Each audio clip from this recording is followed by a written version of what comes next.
তোমরা জাহান্নাম থেকে বাঁচো খেজুরের ছাল সমপরিমাণ দান করে হলেও। তার মানে দানে আসলেই মানুষ জাহান্নাম থেকে বাঁচবে, এটাই ঠিক। আর এখানে ছাল বলতে খেজুরের মূল অংশ যা মানুষে খায়, আর বীজ এর মধ্যে একটা সাদা খুব চিকন পদার্থ আছে। আল্লাহ নবী বললেন এইটা সমপরিমাণ হলেও তোমরা দান করে জাহান্নাম থেকে বাঁচো। আর যখন আল্লাহ রসুল মহিলাদের বললেন তখন বললেন ইয়া মাসার নিসা তাসাত্তাকনা ফাইন্নী উরিতুকুন্না আকসার আলিন নার। মহিলারা শোনো, আমি তোমাদেরকে অধিকাংশই জাহান্নামে দেখছি। জাহান্নাম বলতে নারী আর নারী, নারীকে দেখছি তোমরা জাহান্নাম থেকে বাঁচো দান করে।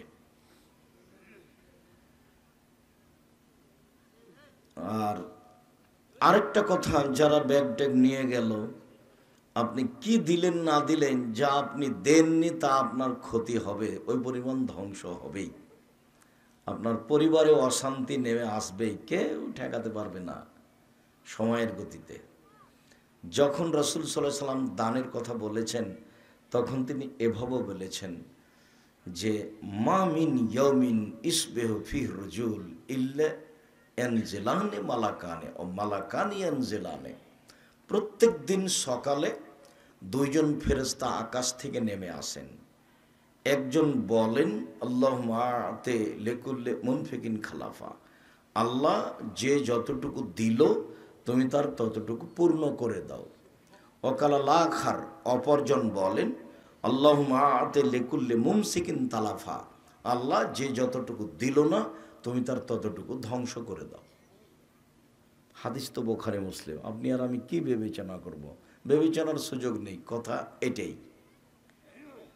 যার কারণে দানের যখন পরিবেশ আসে তখন কম হলেও দান করে নিজেকে জাহান্নাম থেকে বাঁচাতে হবে, আর নিজের অর্থ সম্পদকে ক্ষতি থেকে বাঁচাতে হবে।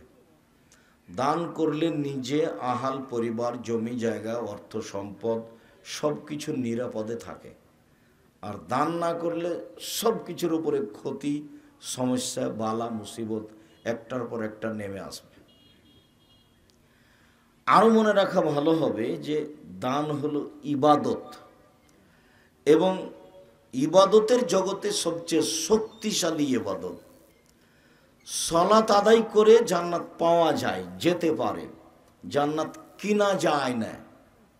হজ করে জান্নাত পাওয়া যায়, যেতে পারে, জান্নাত কিনা যায় না। সিয়াম পালন করে, রোজা থেকে জান্নাত পাওয়া যায়, যেতে পারে, জান্নাত কিনা যায় না। তাসবিহ তাহলিল জিকির আজকার করে, কোরআন তেলাওয়াত করে জান্নাত পাওয়া যায়, যেতে পারে, জান্নাত কিনা যায় না। কিন্তু দান এমন একটা ইবাদত যা দিয়ে জান্নাত কিনা যায়। আল্লাহ তাআলা বলছেন আমি জান্নাত বিক্রি করলাম তোমাদের টাকা এবং তোমাদের জানের বিনিময়ে। এই দুটো আমাকে সময়ের গতিতে বুঝিয়ে দাও, আমি তোমাদের কাছে জান্নাত বিক্রি করে দিলাম। এই কথা আল্লাহ তাআলা বলেন, আর এইভাবে মুহাম্মদ সাল্লাল্লাহু আলাইহি ওয়াসাল্লাম বলেন। সম্মানিত দ্বীনি ভাই বোন, প্রথমে মানুষকে বিচারের মাঠে সালাত, নামাজ সম্পর্কে জিজ্ঞাসা করা হবে। ফাইন সালাহাত সালাহু সায়রা আলাইহি, যদি তার সালাত কবুল হয় সব ইবাদত কবুল করা হবে। ফকিরকে 10টা টাকা দিয়েছে সেটা কবুল হবে, হজ করেছে সেটা কবুল হবে। ওয়াইন ফাসাদাত ফাসাদাল্লাহু সায়রা আলাইহি, আর যদি সালাত কবুল না হয়, এটা যদি বাতিল হয়ে যায় তাহলে সব ইবাদত বাতিল বলে গণ্য হবে। আল্লাহ সব ক্রস চিহ্ন দিয়ে দেবেন, সব বাতিল। এক অবাক ইবাদত সালাত, এমন একটি ইবাদত যার উপরে নির্ভর করে অন্যান্য ইবাদত। এই ছেলে, এই যে বাহিরে গল্প করছে, পাড়াতে কোনো দেখাশোনা করার ছেলে নেই, কোন শরমে গল্প করো? তোমার একটু শরম লজ্জা হয় না কেন? আমি এখানে কথা বলছি, তুমি গল্প করো কি করে? আমি তো তোমার জন্য এসেছি। তোমার এতটুকু বোধোদয় নেই, বোধগম্য নেই, তোমার হিতাহিত জ্ঞান নেই। তুমি নিজেকে মানুষ মনে করো না, গরু ছাগল মনে করো, পশু প্রাণী মনে করো। আমি কথা বলছি, তুমি গল্প করছো কি করে? জায়গা থাকলে বসেন, আর জায়গা না থাকলে দাঁড়িয়ে থাকবেন, এক পায়ে দাঁড়িয়ে থাকবেন, কথা বলবেন না। আমি আপনার জন্য এসেছি এবং অনেক পথ অতিক্রম করে এসেছি। আমার মনে হচ্ছে যে এইভাবে আমি আর অতীতে কোনোদিন প্রোগ্রামে এইভাবে রাস্তায় যাইনি কোনোদিন, 90 সাল থেকে এ যাবৎ। আপনি গল্প করবেন, এটা আমার জন্য গ্রহণীয় হবে? নোংরা নীতি ত্যাগ করেন। যদি অনুকূলে, ও কালিমা তোমার আকাশ, ও কালিমা তোমার বাতাস। ঠাকুর কাকে বলল ও মা তোমার আকাশ তোমার বাতাস? আল্লাহকে কি ঠাকুর বলছে মা? ঠাকুর কি আল্লাহকে মা বলবে? ঠাকুর অত বোকা? ঠাকুর হচ্ছে মুসলমানের জানি শত্রু, ঠাকুর মুসলমানের মানি শত্রু। ঠাকুর হচ্ছে ইংরেজদের 1 নাম্বার দালাল, ভারত বাংলাদেশ পাকিস্তান 3 দেশ মিলে। আমার উম্মত মিশে যাবে হিন্দুদের সাথে, ডান হাতের বিঘত যেমন বাম হাতের সমান। আমার উম্মত মিশে যাবে হিন্দু ইহুদি খ্রিস্টানদের সাথে, ডান পায়ের জুতা যেমন বাম পায়ের সমান। আল্লাহ নবী কেন বললেন যে আমার উম্মত সকালে থাকবে সন্ধ্যায় থাকবে মানুষ, সকালে হবে সোর? সোর কেন হবে?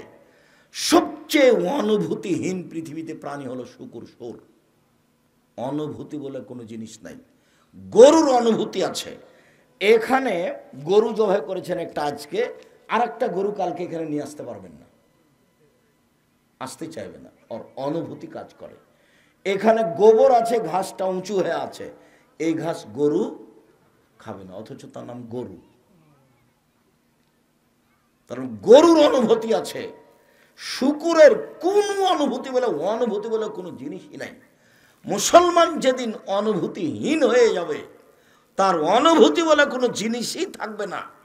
প্যান্টটা টাকনোর নিচে থাকা তার কাছে কোনো ব্যাপারই নয়, দাড়ি চাঁচা তার কাছে কোনো ব্যাপারই নয়, মোবাইলে ল্যাংটা মেয়ে দেখা তার কাছে কোনো ব্যাপারই নয়, দিন রাত গান বাজনা তার কাছে কোনো সমস্যাই নয়। আর আপনার ছবিওয়ালা গেঞ্জি পায়জামা প্যান্ট পরা তার কাছে কোনো সমস্যাই নাই। আর মেয়ে স্কিন পায়জামা পরা তার কাছে কোনো ব্যাপারই নয়। আর ওই যে গাড়িটা যাবে ডান দিকে না গিয়ে বাম দিকে যাবে, এটা তার কাছে কোনো সমস্যাই নেই। সারা বাড়িটা মা বাপ বেটি ভাই বোন 14 গোষ্ঠী পশু প্রাণী গরু ছাগলের মতো হয়ে আছে, কুকুর শ্রীগালের মতো হয়ে আছে। যে মানুষ সেটা তার এটাই জানে না। ওই যে মানুষ কাকে বলে? অপছন্দ কথা কর্মে লিপ্ত হয় না যে তার নাম মানুষ। বুঝে না ওরা, অন্তর আছে বুঝে না, দেখেও দেখে না ওরা, চক্ষু আছে দেখে না, শোনেও শোনে না ওরা, কান আছে শোনে না। উলাইকা কালা আনাম, তারা পশু প্রাণীর মতো, তারা গরু ছাগলের মতো, তারা কুকুর শ্রীগালের মতো, বালুমাজাল বরং তার চেয়ে খারাপ। খ্রিস্টান আব্রাহাম লিঙ্কনের পদ্ধতিতে মানুষ কোরআন হাদিস জাতির সামনে বাস্তবায়ন করতে চায়। অবাক কথা।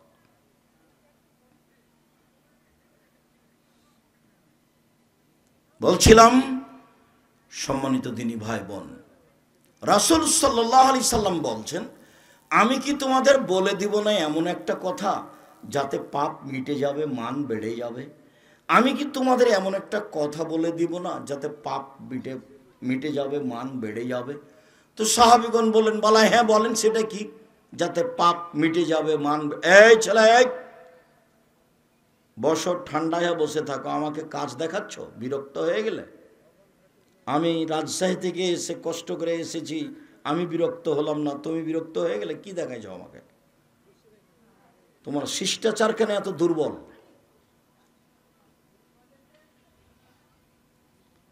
তো সাহাবীগণ বললেন, ঠিক আছে বলেন সেটা কি? তখন আল্লাহ রাসূল বললেন, ইসবাগুল ওযু, সুন্দর করে ওযু করলে পাপ মিটে যাবে, মান বেড়ে যাবে। 2, কাসরাতুল খুতাইল মাসাজিদ, একটু পায়ে বেশি হেঁটে মসজিদে গেলে পাপ মিটে যাবে, মান বেড়ে যাবে। 3, ইন্তেজারুস সালাত বাদা সালাত, এক সালাতের নামাজের পরে আর এক সালাত পড়বো বলে অপেক্ষা করলে পাপ মিটে যাবে, মান বেড়ে যাবে। একদা আল্লাহ তাআলা আমাদের নবীকে বলছেন, হাল তাদরি ফিমা ইয়াখতাসিমুল মালাউল আলা, মুহাম্মদ সাল্লাল্লাহু আলাইহি সাল্লাম আপনি কি বলতে পারেন উপরে কি নিয়ে হইচই হচ্ছে? তখন আল্লাহ রাসূল বললেন, হ্যাঁ আমি বলতে পারি উপরে কি নিয়ে হইচই হচ্ছে। তারপর আল্লাহ রাসূল বললেন, ফিল কাফারাত, মানুষের পাপ কিসে মিটে যাবে? কিভাবে মান বেড়ে যাবে এই নিয়ে ফেরেশতাগণ বলা বলি করছেন। এক, ইসবাগুল ওযু আলাল মাকারেহে, কষ্ট করে ভালো করে ওযু করলে পাপ মিটে যাবে, মান বেড়ে যাবে। দুই, আল মাকসু ফিল মাসাজিদ বাদাস সালাওয়াত, সালাতের পরে মসজিদে বসে তাসবিহ তাহলিল জিকির আজকার করলে পাপ মিটে যাবে, মান বেড়ে যাবে। তিন, আল মাশয়ু আলাল আকদাম, মসজিদে বসে যিকর ফিল মাসাজিদ বাদাস সালাওয়াত, সালাতের পরে মসজিদে বসে বসে জিকির আজকার করলে পাপ মিটে যাবে, মান বেড়ে যাবে। এই কথা বলার পর আল্লাহ রাসূল বলছেন, মান ফালা যালিকা আশাবে খাইরিন ও মাতাবে খাইরিন, এইটা যে করলো তার মরে যাওয়া ভালো, তার বেঁচে থাকা ভালো, তার মরে যাওয়া ভালো, তার বেঁচে থাকা ভালো। এইটুকু বলার পরে আল্লাহ নবী বলছেন, ওয়া কানা মিন খাতিতিহি কা ইয়ামিন ওয়ালাদাত উম্মু, এরপরে লোকটা হয়ে যায় সেই দিনের মতো যেদিন তার মা তাকে জন্ম দিয়েছে, নিষ্পাপ হয়ে যায়। নিষ্পাপ হয় কিভাবে? এক, সুন্দর করে ওযু করলে। দুই, পায়ে হেঁটে মসজিদে গেলে। তিন, সালাতের পরে বসে বসে তাসবিহ তাহলিল জিকির আজকার করলে পাপ মিটে যায়, মান বেড়ে যায়। বেঁচে থাকা ভালো, মরে যাওয়া ভালো, বেঁচে থাকা ভালো, মরে যাওয়া ভালো। হয়ে গেছে সেই দিনের মতো যেদিন তার মাতাকে জন্ম দিয়েছে, নিষ্পাপ হয়ে গেছে। আর একটা কাজে মানুষ নিষ্পাপ হয়, তা হলো হজ কবুল হলে মানুষ হয়ে যায় সেদিনের মতো যেদিন তার মাতাকে জন্ম দিয়েছে, নিষ্পাপ হয়ে যায়। আর একটা কাজে মানুষ নিষ্পাপ হয়, অসুস্থ হওয়ার পরে যদি বলে আলহামদুলিল্লাহ, অসুস্থ হওয়ার পরে যদি বলে আলহামদুলিল্লাহ, তাহলে লোকটা হয়ে যায় সেদিনের মতো যেদিন তার মাতাকে জন্ম দিয়েছে, নিষ্পাপ হয়ে যায়। আল্লাহ নবী বলছেন, বুখারী মুসলিমের হাদিস, কামার কর্মকারের ভাটিতে হাপরে লোহা স্বর্ণ চাঁদি দিলে, ভাটিতে দিলে যখন লাল হয়ে যায়, তখন লোহা স্বর্ণ চাঁদের গায়ে যে ময়লা আছে, ওই ময়লাটা যেমন ঝরতে থাকে, মানুষের গায়ে জ্বর হলে মানুষের পাপ সেভাবে ঝরতে থাকে। বুখারী মুসলিমের হাদিস। এখন তো মানুষের মাথা ব্যথা হলে সিঙ্গাপুর, ফকির যদি ভিক্ষা চায় তাহলে মাফ করো। ধৈর্যের তো আর কোনো হিসাব নেই। অসুস্থ, অসুখ বিসুখ হয়, মানুষকে আল্লাহ জান্নাতে ভালো জায়গা দিতে চাচ্ছেন, তো এবাদতে পৌঁছিতে পারছে না, তখন আল্লাহ তাকে অসুখ বিসুখ দিয়ে আল্লাহ ওখানে পৌঁছে দেন। বেশি যদি দুরারোগ্য রোগ হয় তাহলে মানুষ বলে যে এ লোক খারাপ, সেই জন্য এরকম রোগ হয়ে আছে। মানুষ তো মানুষ মানুষের মতো বলে, মানুষকে আর বিবেচনা করে?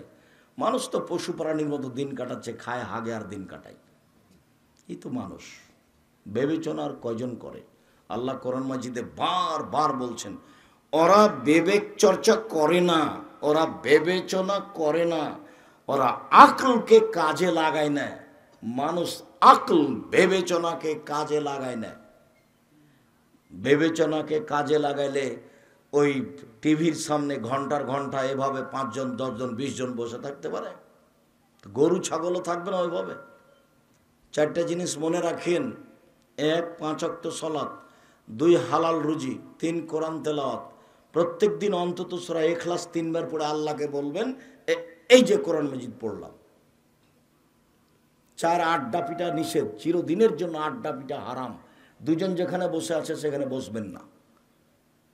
কথা থাকলে দাঁড়িয়ে কথা বলে চলে যাবেন, ওখানে বসাই নিষেধ। আড্ডা পিটা চিরদিনের জন্য হারাম। যেটা মুরব্বীরা বসে বসে টিভির সামনে আড্ডা পিটছে, মাথায় টুপিও আছে, আর একজনের বদনামও করছে সুন্দর করে। সম্মানিত দিনী ভাই বোন, আমি এখানে আরেকটা হাদিস বলে আপনাদেরকে আমি সালাতের একটু বাস্তব দেখাই। দয়া করে কোনো কাজ দেখাবেন না আমাকে, বিরক্তি দেখাবেন না আমাকে, আমি আপনার জন্য এসেছি। তিতা লাগলেও বসে থাকবেন, মিঠা লাগলেও বসে থাকবেন, আমি নির্বাচনে আসিনি। উবাদা ইবনে সামিত রাদিয়াল্লাহু তাআলা আনহু বলেন, রাসূল সাল্লাল্লাহু আলাইহি সাল্লাম বলেছেন, আস-সালাতুল খামস ইফতারাজাহুল্লাহু তাআলা, 5 ওয়াক্ত সালাতকে আল্লাহ ফরজ করেছেন। 5 ওয়াক্ত সালাত ফরজ। ফামান আহসানা উজুহুন্না, কেউ যদি সুন্দর করে ওযু করে, অসল্লালে ওয়াক্তেহীন না, নির্ধারিত সময়ে সালাত আদায় করে, ও আতাম্মা রুকুহুন্না ও খুশুহুন্না, রুকু সিজদা ঠিক মতো করে, বিনয়ের সাথে আদায় করে, তো কানা লাহু আলাল্লাহ আহাদুন, তখন আল্লাহর সাথে তার একটা চুক্তি হয়ে যায়, যা এক ফেরলো আল্লাহ তাকে মাফ করে দিবেন।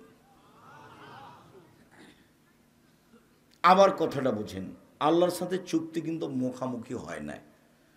আমরা জানি যে মসজিদ কার ঘর? আল্লাহর ঘর। তো মসজিদে বসলে অনুমতি নিতে হবে আল্লাহর কাছে। তা আল্লাহকে গিয়ে কি বলবেন, আসসালামু আলাইকুম, আমি আপনার ঘরে বসতে চাচ্ছি, বসবো কি? এভাবে কি বলবেন? কি করবেন? 2 রাকাত সালাত, এটা হলো পদ্ধতি। 2 রাকাত সালাত মানে উনি অনুমতি দিলেন, এখন বসো। ও তো আর সরাসরি কথা বলা যাবে না। তো ঘর তো আল্লাহর, বসবেন যে, তো কিভাবে বসবেন? তো পদ্ধতি অনুমতি। অনুমতি কি? 2 রাকাত সালাত। আমার সাথে আল্লাহর একটা চুক্তি হয়ে গেছে যে আমাকে তিনি ক্ষমা করবেন, করবেই যখন আমি সালাত এভাবে আদায় করব, সুন্দর করে ওযু, নির্ধারিত সময়ে সালাত। অনেকেই আসরের সালাত আদায় করছে সূর্য ডুবে তখন, অনেকেই ফজরের সালাত আদায় করছে যখন সূর্য উঠে তখন। এটা নির্ধারিত সময়ে নয়, এটা আল্লাহ রাসূলকে খাটো করা, অপমান করা। তো ভয় ভীতি নিয়ে যখন মানুষ সালাত আদায় করবে, তখন আল্লাহর সাথে ওর কি হয়ে যাবে? একটা চুক্তি হয়ে যাবে যে এখন এ জান্নাতে যাবে। এই মর্মে আল্লাহর সাথে একটা লিখিত চুক্তি হয়ে গেছে। ওয়াইল্লাম ইয়াফআল, যদি এইভাবে সালাত আদায় না করে, ফালাইসাল্লাহু আহাদুন আলাল্লাহে, তখন আল্লাহর সাথে আর চুক্তি হয়নি। ইনসা আদাবাহু অনসা গাফার আল্লাহু, আল্লাহ চাইলে শাস্তি দিবেন, চাইলে ক্ষমা করবেন। চুক্তি হয়নি, এখন চাইলে শাস্তি দিবেন, চাইলে ক্ষমা করবেন। রাসূলের পদ্ধতিতেই সালাত আদায় করতে হবে এবং পারিবারিক বিষয়ে খুব শক্ত হতে হবে। 3 শ্রেণীর মানুষ জান্নাতে যাবে না। তার 1 শ্রেণীর মানুষ নিয়মিত নেশাদার দ্রব্য খায়, পান করে। যে 1 শ্রেণীর মানুষ পুরুষের বেশধারী নারী। 1 শ্রেণীর মানুষ যারা দায়ুস, স্ত্রী ছেলে মেয়েকে কন্ট্রোলে রাখে না। বাপ মানে জন্ম দিলেই বাপ হওয়া যায় না, মা মানে বাচ্চাকে প্রসব করালেই মা হওয়া যায় না। মার জন্য কিছু নিয়ম নীতি আছে। জাবের বলছেন যে আমরা যুদ্ধ করে আসছিলাম, মদিনায় ঢুকবো, তখন আল্লাহ রাসূল বলেন, এই থামো, সবাই এখানে অপেক্ষা করো, আমরা সকালে মদিনায় ঢুকবো, এখন এখানেই থাকি। তো জাবের রাদিয়াল্লাহু তাআলা বললেন, আল্লাহর নবী, আমি তো নতুন বিবাহ করেছি, আমাকে একটু বাড়ি যেতে অনুমতি দেন। তখন আল্লাহ রাসূল বলছিল, ও আচ্ছা, তুমি নতুন বিবাহ করেছো, তো কুমারী মেয়ে বিবাহ করেছো না তালাক প্রাপ্তা মেয়ে বিবাহ করেছো? আল্লাহ রাসূল এই দিকে চলে গেলেন। তো জাবের বললেন, আমি তালাক প্রাপ্তা বেশি বয়সের মেয়ে বিবাহ করেছি। তো আল্লাহ রাসূল বললেন, কেন তুমি কুমারী মেয়ে বিবাহ করলে না? হাল্লা বিক্রাম তোলায় বোকা, কুমারী মেয়ে তুমি বিবাহ করতে, তুমি তার সাথে খেলতে, ও তোমার সাথে খেলতো। কুমারী মেয়ে তুমি কেন বিবাহ করলে না? তুমি তার সাথে খেলতে, ও তোমার সাথে খেলতো। তখন জাবের রাদিয়াল্লাহু তাআলা আনহু বলেন যে, আল্লাহর নবী শোনেন, আমার আব্বা উহুদের যুদ্ধে শহীদ হয়েছেন 9 জন মেয়ে রেখে। আমার আব্বা উহুদের যুদ্ধে শহীদ হয়েছেন 9 জন মেয়ে রেখে। আক্রাহু আন আতাজাওয়াজা বিসলাহুন্না ওয়া ফি রিওয়ায়াতিন খারকা, আমার বোনদের মতো কম বয়সের, কম বুদ্ধির মেয়েকে বিবাহ করা পছন্দ করিনি 4টা কারণে। আমার বোনদের সমবয়সের, কম বয়সের, কম বুদ্ধির মেয়েকে বিবাহ করা পছন্দ করিনি 4টা কারণে। 1, লিতুয়াল্লিমাহুন্না, আমার স্ত্রী যেন আমার বোনদেরকে বিদ্যা শিখাতে পারে। মায়ের কাজ কি? বাচ্চাদেরকে বিদ্যা শিখানো। 2, বলে তোয়াদ দেবা হন না, আমার স্ত্রী যেন আমার বোনদেরকে শিষ্টাচার শিখাতে পারে। শিষ্টাচার, শিষ্টাচার কি জিনিস? শিষ্টাচার হলো ঘোড়ার ডিম। শিষ্টাচার মানুষ কি বুঝবে? শিষ্টাচার, শিষ্টাচার জীবনে কোনোদিন পাতা পড়ে না। শিষ্টাচার কি? একটু উপরে ফিরে আসছে ইনশাল্লাহ। 3, বলে তোরা জেলা হন না, আমার স্ত্রী যেন আমার বোনদের মাথার চুল চিরুনি করে সাজগোজ করে সুন্দর করে পরিপাটি করে রাখতে পারে, এই জন্য বেশি বয়সের মেয়ে বিবাহ করেছি। 4, বলে তাকুমা আলাইহিন না, আমার স্ত্রী যেন আমার বোনদেরকে পাহারা দিতে পারে। পাহারা। তো আপনার মেয়ে এখানে আছে, আপনার স্ত্রীও আজকে এখানে আছে, আপনার মেয়ের নখটা বড় আছে, নখে নেইল পালিশ আছে। তো ইহুদি খ্রিস্টানদের পতিতালয়ের মেয়েদের বৈশিষ্ট্য হচ্ছে নখে নেইল পালিশ দেওয়া। ইহুদি খ্রিস্টানদের পতিতালয়ের মেয়েদের বৈশিষ্ট্য হচ্ছে নখে নেইল পালিশ দেওয়া। তো এবার বলেন আপনার স্ত্রী কি আপনার মেয়েকে শিষ্টাচার শিখিয়েছে? আপনি কি শিখিয়েছেন? আমি জানি এটাই আপনার মেয়ের মা, এটা আপনার স্ত্রীর কথা জানি, কিন্তু আমি জানার পরে বলেছি আপনার মেয়েকে যে আপনার মেয়ে যেন আপনার স্ত্রীকে খালা বলে ডাকে, সৎমা বলে ডাকে। ও তো পরিবারের সাথে খারাপ আচরণ করেছে। ওর মেয়ের নখ বড় থাকবে কেন? কেন নেইল পালিশ দেওয়া থাকবে? ও মা নয়, ও সৎমা, ও খালা। মা তো মাই। শিষ্টাচার কি জিনিস? শিষ্টাচার কি জিনিস? মেয়ের সামনের চুল ছোট আছে তখনও সে মা শিষ্টাচার শিখিয়েছে। স্কিন পায়জামা পরে আছে তখনও শিষ্টাচার। এটা এমন পায়জামা পরে আছে আর একটা মানুষ ঢুকবে সে পায়জামার ভিতরে, তখনও সেটা শিষ্টাচার। নখ বড় আছে তখনও সেটা শিষ্টাচার। কপালে টিপ আছে তখনও সেটা শিষ্টাচার। আপনার স্ত্রী ডান হাতে বাচ্চার জামাটা না পরে বাম হাত আগে ঢুকিয়েছে, তখনও শিষ্টাচার। ডান পায়ের জুতাটা আগে না পরে বাম পায়েরটা পরিয়েছে, তখনও শিষ্টাচার। আপনার স্ত্রী আপনার বাচ্চাকে দুধ খাওয়ায়, একদিনও বিসমিল্লাহ বলে না। ও তো গরু ছাগলের মতো, কুকুর শ্রীকালের মতো, পশু প্রাণীর মতো,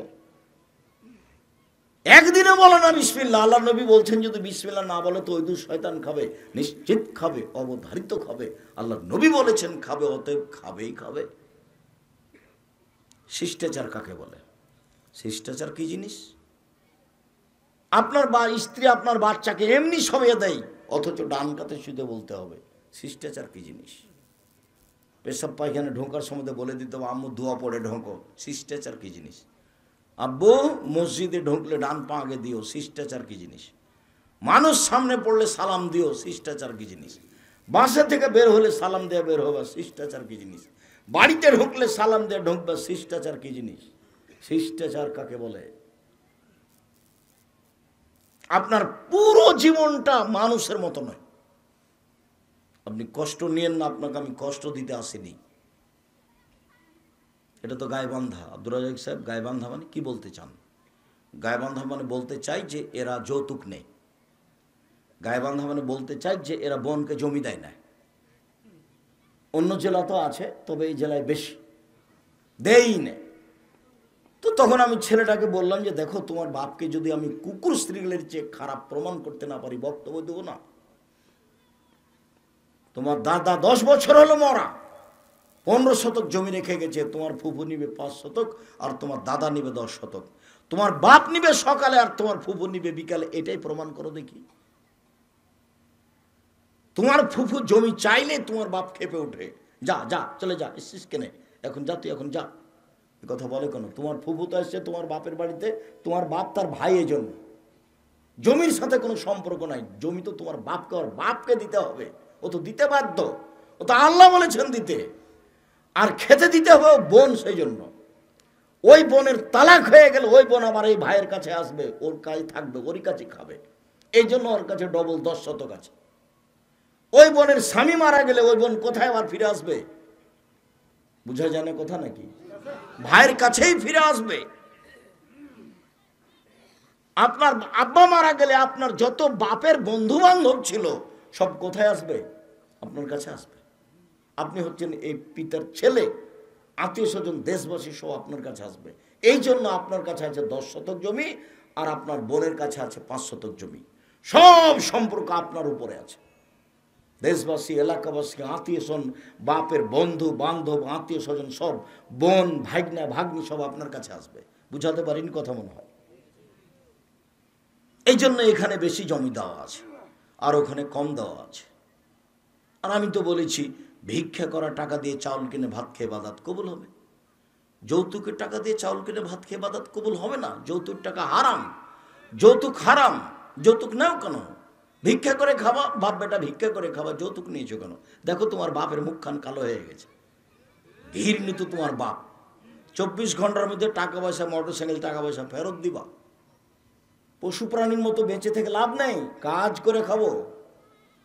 আব্দুর রাজ্জাক বিন ইউসুফ বলেছেন, চকলেট বিক্রি করে খাবো, সারাদিন চকলেট বিক্রি করবো, 300 টাকা লাভ হবে, এই যে রুজি।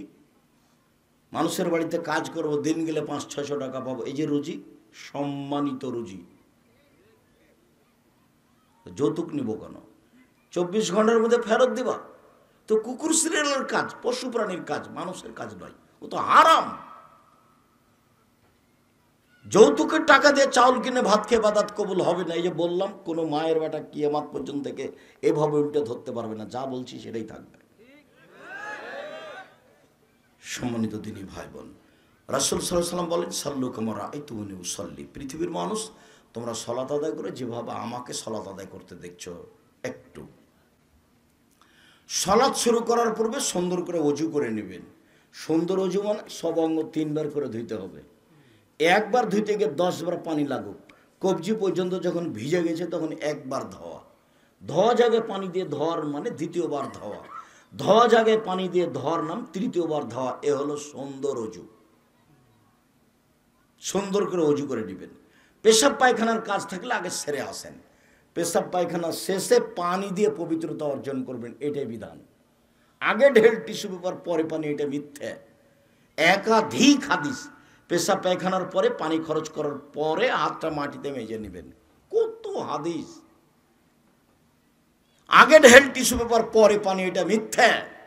তার উপর আবার ঢেল নিয়ে টিস্যু পেপার নিয়ে 40 কদম হাঁটা, পায়ের উপরে পা উঠা, খক খক করে কাশা, এটা নোংরামি, এটা শরীয়ত নয়। আপনি মনে কিছু কষ্ট নিয়েন না, এটা রাসূলের পদ্ধতি নয়। আপনাকে ছেড়ে আসতেই হবে। আপনি 40 কদম কেন? শয়তান আপনাকে পাগল বানিয়েছে। 40 ঘন্টা পরে যদি আপনি টিস্যু ফেলেন তাহলে মনে হবে যে পেশাব আসলো মনে হয়, পেশাব আসলো মনে হয়। শয়তান আপনাকে বোকা বানিয়েছে। আপনি পেশাব করার পরে পানি খরচ করে উঠে যান। এখন যদি পেশাব আসে তখন শয়তান বলবে যে পেশাব আসলো, এই যে পেশাব আসলো। তখন আপনি বলবেন, পেশাবে কাপড় ভিজে যাক তবু আর রুজু করবো না, যা সর সর, তোর মুখে লাথি মারি, সরে গেলে। শয়তান আপনাকে বোকা বানিয়েছে। যতবার এরকম করবেন, ও খালি বলবে হয়নি, ও খালি বলবে হয়নি। আপনার ভিতরে অন্তরে জাগাচ্ছে, এর নাম অসহসা।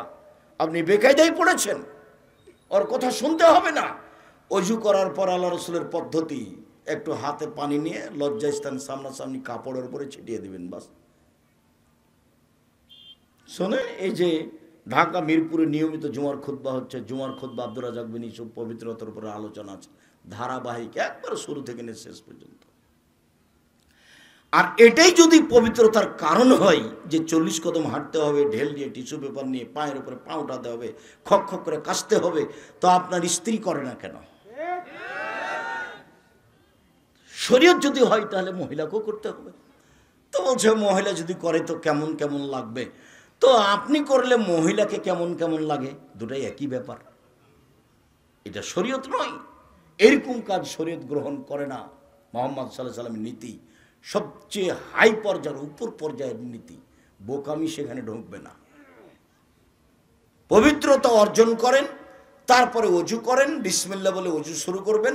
অজু যখন শেষ হয়ে যাবে তখন বলবেন, আশহাদু আল্লা ইলাহা ইল্লাল্লাহু ওয়াহদাহু লা শারীকা লাহু ওয়া আশহাদু আন্না মুহাম্মাদান আবদুহু ওয়া রাসূলুহু। আল্লাহ নবী বলেছেন, আপনার জন্য জান্নাতের সব দরজা খুলে গেছে। এই দোয়া পড়তে কোনো সময় ভুল করবেন না। সুন্দর করে অজু করে এই দোয়া পড়লে জান্নাতের সব দরজা খুলে গেছে। সুন্দর করে অজু করার পরে যখন মসজিদের দিকে যাবেন তখন আল্লাহ রসুল বলেছেন যে খারাজ আমিনা দুনুবে নাকিয়া নামিনা দুনুবে, এখন একবারে পাপ থেকে পবিত্র হয়ে গেছে। এখন তো সালাত কি হবে? বলে সলাৎ তার জন্য নফল হয়ে যাবে, এখন সলাৎ তার জন্য মান বাড়াবে। পাপই তো নেই, পাপ সব কি হয়ে গেছে? অজুতে মুছে গেছে, ক্ষমা হয়ে গেছে। অজু করাতে মুছে গেছে, ক্ষমা হয়ে গেছে। তো এখন সলাৎ আদায় করে কি হবে? সলাৎ আদায় করে মান বেড়ে যাবে। আল্লাহ রসুল বলছেন অজু অজু অতীতের সব পাপকে মুছে দেয়। সুন্দর করে অজু করেছেন, আল্লাহু আকবার বলে সলাতে দাঁড়াবেন। দুই পায়ের মাঝে ফাঁকা থাকবে, শরীরের ভারসাম্য বজায় রাখার জন্য যতটুকু ফাঁকা লাগে। বোঝা যায়নি কথা? যারা বলছে চাপের বইতে বিভিন্ন বৈঠকে বলেন, বুবু যখন নামাজে দাঁড়াবা বুবু, তখন দুই পায়ের গোড়ালি জমা রাখিও বুবু, যদি দুই পায়ের গোড়ালি ফাঁকা রাখো বুবু, তো লজ্জা স্থানের যোগাযোগ বুবু মাটির সাথে হবে, মাটি অভিশাপ করবে। বুবুর সব কথাই নাকি বোখারিতে আছে, এইভাবেই বলছে। বুবু শাড়ি পরে নামাজ পড়লে বুবু ল্যাঙ্গট পরিও, ল্যাঙ্গট না পড়লে বুবু লজ্জা স্থানের যোগাযোগ মাটির সাথে হবে, মাটি তখন অভিশাপ করবে। বুবুর সব কথাই নাকি বোখারিতে আছে। দিনাজপুরে এক হেডমাস্টার আমাকে বলছে, ভাইজান বলতে পারেন আমার খাট চৌকি থেকে নিয়ে বারান্দা পর্যন্ত মাদুর বিছা আছে কেন, বস্তা বিছা আছে কেন? তা তো বলতে পারছি না ভাইজান। স্ত্রী মিলনের পরে পা যদি মাটিতে লাগে তাহলে মাটি অভিশাপ করবে, এই জন্য খাট থেকে নেমে আগে কিসে পা রাখি? বস্তার উপরে। তারপরে বারান্দায় কি আছে? স্যান্ডেল, জুতো আছে, ওখানে পা দিবে। এটা শিক্ষিত মানুষের কথা বলছে, কিভাবে শির ঢোকে আছে। আর এটা তো গায়েবান্ধা বাড়িঘর তেমন নেই, সব ফাঁকা। ওখানে এক বউ রান্না করছে, এখানে এক বউ রান্না, সব ঢুকলে সবাই দেখতে পাই সবাকেই। সাতক্ষীরার মতো, সাতক্ষীরা মানে আব্দুর রাজ্জাক, সাতক্ষীরা মানে ওইদিকে একটা ঘর এইদিকে একটা ঘর, মধ্যে গরুর গাড়ির রাস্তা। এটা বাড়ি নয়, বাড়ি চতুর্দিক ঘেরতে হবে, ইট দিয়ে না হয় টিন দিয়ে না হয় ছালা বস্তা দিয়ে। একটা দরজা থাকবে, বিসমিল্লাহ বলে রাতে দরজা বন্ধ করতে হবে, সালাম দিয়ে ঢুকতে হবে। দরজাই নাই, সবই যে ফাঁকা। ট্রেন স্টেশনের মতো যে মনে হচ্ছে, যাযাবরী জীবনযাপন, এই জীবন চলবে না, এটা বাতিল। যমুনার ওই পারে মানুষের ডবল বাড়ি, একটা ভিতর বাড়ি একটা বাহির বাড়ি। ভিতর বাড়িতে মহিলারা থাকে, বাহির বাড়িতে কাজের লোক থাকে। আর যমুনার এই পারে সাতক্ষীরের মতো। অবাক কথা, কি যে ব্যাপার। আর এটা তো গায়েবান্ধা, আমার তো প্রায় সব নীতি জানা আছে। দুঃখিত, কেন যে এরকম, বর বসে থাকলে এইভাবে বসে থাকতে হবে। আমি তো আর, আমার তো ওটা জানা নাই। তা এখন মোহরের কথা আমি বলছি নিজে। তখন আমার মামা শ্বশুর তো এই বৈঠক থেকে লাফ দিয়ে উঠে গেল। লাফ দিয়ে উঠে গিয়ে বাড়িতে গিয়ে বলছে আমার শাশুড়িকে, বিবাহ বন্ধ করে দাও, বিবাহ উঠিয়ে দাও, বিবাহ উঠিয়ে দাও। জামাই যদি বিবাহের বৈঠকের কথা বলে তাহলে এই জামাই ভালো নয়, এটা বাদ দাও, এটা উঠিয়ে দাও, বিবাহ করে দেওয়া হবে না। দিয়ে একবারে ব্যাগ বুক যেন রাগ করে বাড়ি থেকে চলে গেল। আরে টাকা দিব আমি, আর কথা বলবেন আপনি, এটা হলো? বরই কথা বলবে, বর বলে বসে থাকতে হবে মুখের মধ্যে, কেবলা মুখী হে, কি ঢং একটা। এটা তো আরো অবাক, গায়ে বাঁধার জন্য অবাক হতে হয়। এটা আবার রাজশাহীতে আমি দেখিনি। অবাক সেটা কি? তো চ্যাংড়া পিলা ছুল্লু মানুষজন সবাই গেছে মেয়েটার কাছে বিবাহ পড়াতে। তো হুজুর গেছে, বলে অমুক নিবাসী অমুক এত টাকা নগদ, এত টাকা বাকি, তোমাকে বিবাহ করতে এসেছে, তুমি তাকে স্বামী সত্ত্বে কবুল করো। তখনও বলছে কবুল করলাম। তো 2-3 বার বলিয়েছে। এবার এরা এসে ওই যেখানে বর বসে আছে সেখানে দাঁড়িয়ে আছে। তখন বসে থাকা লোকগুলো বলছে আপনারা কে? তখন বলছে আমরা এই বিবাহের উকিল। মেয়ে কবুল করেছে? জি করেছে। আপনারা শুনেছেন? জি শুনেছি। মনে হচ্ছে হিন্দুদের বিবাহ লেগেছে, কলার গাছের চতুর্দিকে ঘুরে ধর্ম পাগল হয়ে গেছে। গায়েবান্ধায় এসে ধর্ম পাগল হয়ে গেছে। সম্মানিত দিনী ভাই বোন, আল্লাহু আকবার। কাঁধ সামনাসামনি, কানের লতি ধরতে হবে না, কানের লতিতে আঙ্গুল ঠেকাতে হবে না। কাঁধ সামনাসামনি, আঙ্গুলগুলি জমা জমা থাকবে। ডান হাতের কবজি বাম হাতের কবজির ওপরে, সহিহ হাদিস। ডান হাত বাম হাতের বাহুর ওপরে, সহিহ হাদিস, দুটাই ঠিক। বুকের উপরে রাখবেন, 5টি সহিহ হাদিস। নাভির নিচে রাখবেন 3টি জয়ীফ হাদিস। আমল না করে এখানে আমল করেন, ভালো হবে। আপনাকে আমি কষ্ট দিতে আসিনি, আমারটা মানেন এই কথা আপনাকে আমি বলতেও আসিনি। জীবনে কোনোদিন আমি কাউকে তুচ্ছ করে কথা বলি না, কোনো দিন মাঝাবকে নিয়ে একটা পাতা পড়িনি। দীর্ঘ 30 বছরে, 90 সাল থেকে 34 বছরে, 35 বছর চলছে, ওই পাতা আমি পড়ি না। কেউ যদি আমাকে ধুয়ে ছেড়ে দেয় তো আমি তার নামটা মুখে নিই না। এখানে হাত বেঁধে